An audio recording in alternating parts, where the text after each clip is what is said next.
തമിഴ്നാട് നിയമസഭാ തെരഞ്ഞെടുപ്പ് ഫലം പുറത്തുവന്നതിന് തൊട്ടു പിന്നാലെ ദ്രാവിഡ രാഷ്ട്രീയത്തിൽ വമ്പൻ ഭൂകമ്പം.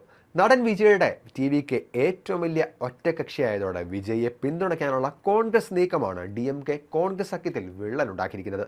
തങ്ങളെ ചതിച്ച കോൺഗ്രസിനെ പിന്നിൽ നിന്ന് കുത്തിയവർ, ബാക്ക് സ്റ്റാബർ എന്ന് വിളിച്ചാണ് DMK കടന്നാക്രമിക്കുന്നത്.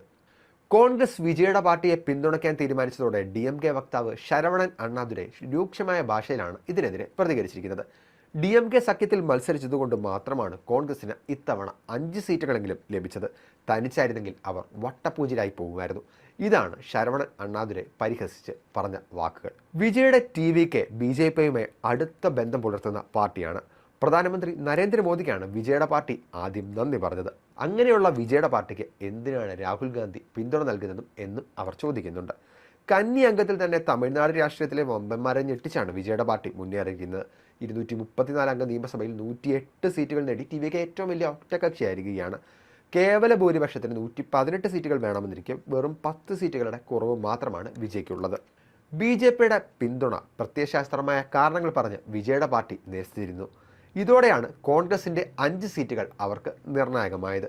BJPയുടെയും അവരുടെ B ടീമുകളെയും തമിഴ്നാട് ഭരണത്തിൽ നിന്ന് മാറ്റി നിർത്താനാണ് തങ്ങൾ വിജയെ പിന്തുണയ്ക്കുന്നത് എന്നാണ് കോൺഗ്രസിൻ്റെ നിലപാട്.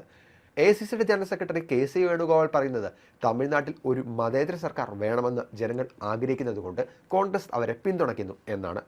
ദേശീയ തലത്തിൽ DMK കോൺഗ്രസ് സഖ്യം തുടരുമോ എന്ന ചോദ്യത്തിന് അത് കോൺഗ്രസ് തീരുമാനിക്കട്ടെ എന്നാണ് DMK വക്താവ് നൽകിയ മറുപടി.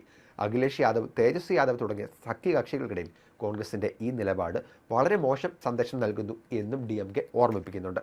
മെയ് 7-ന് വിജയ് തമിഴ്നാടിൻ്റെ മുഖ്യമന്ത്രിയെ സത്യപ്രതിജ്ഞ ചെയ്യും എന്നുള്ളതാണ് നിലവിൽ പുറത്തുവരുന്ന റിപ്പോർട്ടുകൾ. എന്തായാലും ഒരു കാര്യം ഉറപ്പാണ്, തമിഴ്നാട്ടിൽ വിജയെ പിന്തുണയ്ക്കാൻ കോൺഗ്രസ് തീരുമാനിച്ചാൽ അത് ഇന്ത്യ സഖ്യത്തിൽ വലിയ രീതിയിലുള്ള വിള്ളലിന് കാരണമായേക്കും. എന്തൊക്കെയാണ് വരും ദിവസങ്ങളിൽ സംഭവിക്കാൻ പോകുന്നത് കാത്തിരുന്ന് തന്നെ കാണാം.